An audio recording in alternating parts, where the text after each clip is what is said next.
Collector ఉద్యోగమో లేకపోతే మిగతా బాధ్యతలు మాత్రమే కాదు.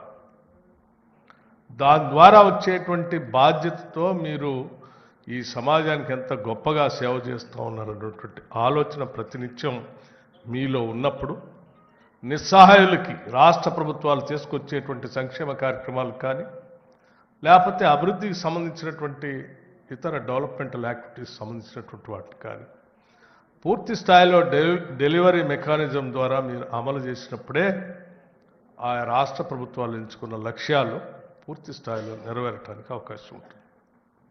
లక్ష్యాలు ఎంత గొప్పగా ఉన్నా అమలు చేయాలనేటువంటి తపన మా అందరికీ పొలిటికల్ ఎగ్జిక్యూటివ్స్కి ఉన్నా దాన్ని ఆ డెలివరీ మెకానిజంలో ఉన్నటువంటి ప్రధాన భూమిక మీలో నిబద్ధత లోపిస్తే ఆ లక్ష్యాలను మేము చేరుకోలేము. ఈనాటికి కూడా ఎస్ఆర్ శంకరన్ గారి గురించి చెప్పుకునే క్రమంలో నేను ఒక చిన్న ఉదాహరణ మీ అందరూ చెప్పదలుచుకున్నాను. ఆయనకు వచ్చిన పేరల్లా కూడా సోషల్ వెల్ఫేర్ డిపార్ట్మెంట్లో పనిచేసినప్పుడు వచ్చిన పేరే. మొత్తం 30-35 సంవత్సరాల వారి టెన్యూర్లో మిగతా శాఖల్లో పనిచేశారా చేయలేదంటే చేశారు, మిగతా శాఖల్లో కూడా చేశారు. కానీ సోషల్ వెల్ఫేర్ శాఖలో వారు సెక్రటరీగా ఉన్నప్పుడు తీసుకున్నటువంటి చేపట్టినటువంటి పనులే ఈ రాష్ట్ర ప్రజల జీవన స్థితిగతుల్ని మార్చడానికి పెద్ద ఎత్తున ఉపయోగపడ్డాయి. ప్రజల జీవన స్థితిగతులు మార్చడానికి ఎప్పుడైతే మీ పాత్ర ఉపయోగపడుతుందో అప్పుడే మీ జీవితానికి అర్థం సార్థకం కూడా. లేకపోతే మనకి ఎంత పెద్ద పదవులు వచ్చినా ఎన్ని బాధ్యతలు వచ్చినా ఒక మిషన్ లాగా మనం పనిచేసుకుంటూ పోతాం. ఒక మిషన్ లాగానే జనం కూడా మర్చిపోతారు. మనం మానవీయ కోణంతో వచ్చినటువంటి ప్రతి పనిని బాధ్యతని ఈ బాధ్యత ద్వారా ఎంతమంది జీవితాల్లో నేను మార్పుకి కారణం అవుతున్నానటువంటి ఆలోచనతో పనిచేయగలిగినప్పుడు తప్పనిసరిగా మన జీవితం అంతా కూడా సార్థకం అవుతుందని నేను భావిస్తూ ఉన్నాను. అందుకే నేను సెలెక్ట్ అయినటువంటి మిత్రులందరికీ సోదరులందరికీ కూడా నేను చేసే విజ్ఞప్తి ఒక్కటే, మీ ముందు చాలా ఛాలెంజెస్ ఉండొచ్చు.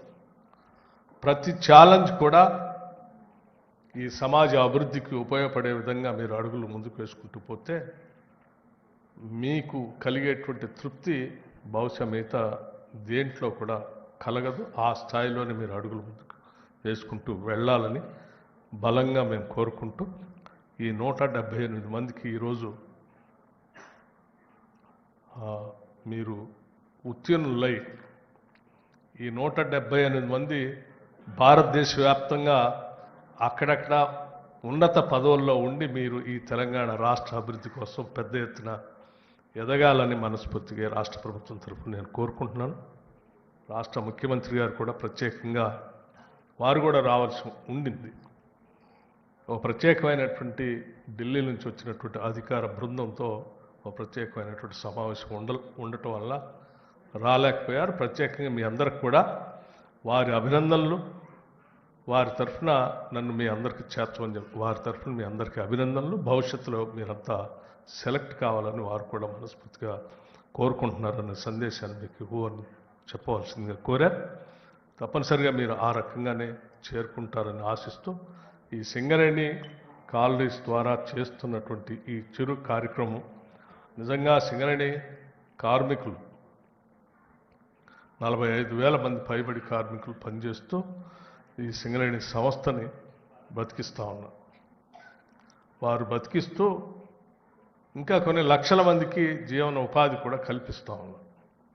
అలా కల్పించేటువంటి సింగరేణి కార్మికుల సోదరు అందరి తరఫున, సింగరేణి యాజమాన్యం తరఫున కూడా మీ అందరికీ అభినందనలు తెలియజేస్తూ వారందరి కోరిక కూడా మీరు పెద్ద ఎత్తున సెలెక్ట్ కావాలని, తద్వారా ప్రజలకు మేలు జరగాలని ఆశిస్తూ ఉన్నారు. వారి ఆశీస్సులు అభినందనలు కూడా మీకు మీ విజయ పరంపరలో ఉంటాయని చెప్పి మనస్ఫూర్తిగా కోరుకుంటూ నేను ముగిస్తూ ఉన్నాను. ధన్యవాదాలు. Thank you.